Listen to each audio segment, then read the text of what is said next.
Hello, my name is Amy Sturkey. I am a pediatric physical therapist with a little over 30 years clinical experience.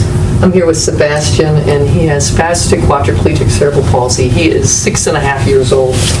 He was born at 26 weeks gestation, and I've been treating him for about a year now, and I've had a lot of requests for ideas of things to do with a child with cerebral palsy.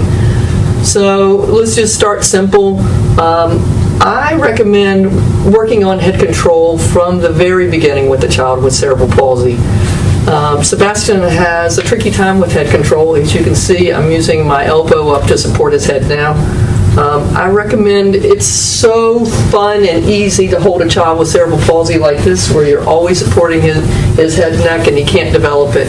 So I recommend as much as possible to work on holding a child out so he can practice his head control.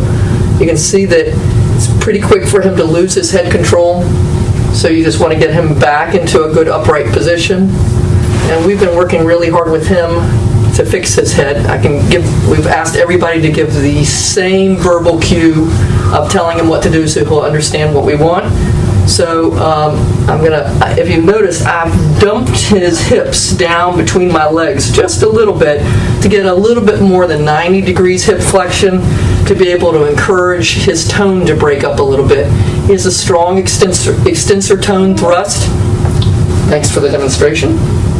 And so I try to break it up by going into more than 90 degrees hip flexion, and then I supported his shoulders. So what I'm seeing now with this extensor thrust, that it might be that I'll need to break up the extensor tone a little bit more by putting him into crisscross sit.